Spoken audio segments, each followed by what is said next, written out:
नमस्कार. इकडे महिपत आणि नागराज बोलत असतात. नागराज महिपतला सांगतो, मला ना दादाची सगळी प्रॉपर्टी माझ्या नावावर झालेली पाहिजे. त्याचा सगळा पैसा हा माझ्या हातात असला पाहिजे.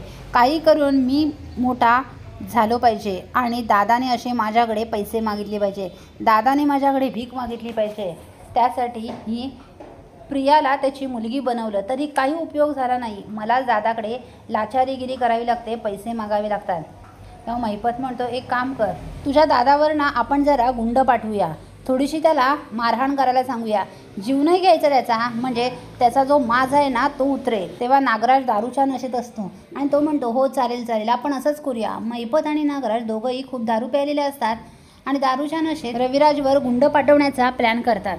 तर आता इकडे रविराज हा बाहेर बसलेला असतो आणि प्रतिमा आणि सुमन घरात जेवण करत असतात.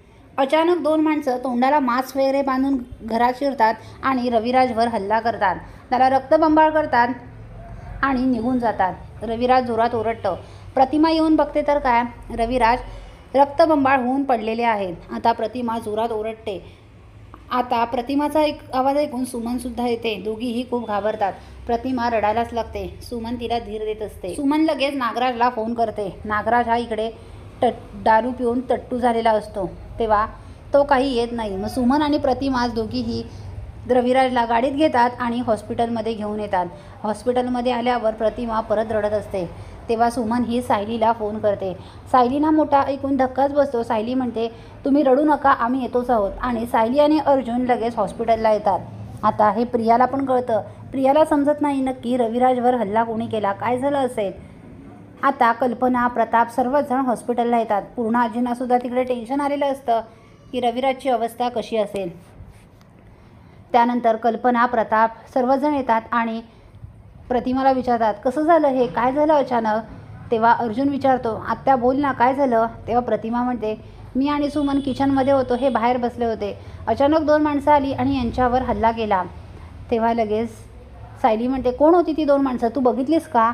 तेव्हा प्रतिमा म्हणते, नाही, त्यांनी मास्क लावले होते आणि मी आल्याबरोबर ते दोघंही पळाले. आता प्रतिमा खूपच रडत असते. सायली, अर्जुन सर्वच जण तिची समजूत काढत असतात. काही नाही होणार रविराज काकांना, रविराज काका बरे होतील, सिनियर ठणठणीत बरा होईल, असं अर्जुन म्हणतो. आता कल्पना आणि प्रतापलासुद्धा टेन्शन आलेलं असतं की रविराजवर नक्की हल्ला कोणी केला. आता अर्जुन विचार करतो, हल्ला कोणी केला असेल. तेव्हा अर्जुन म्हणतो, मला तरी वाटतं हे नक्की त्या महिपतचंच काम असणार, महिपतनेच हल्ला घडवला असणार.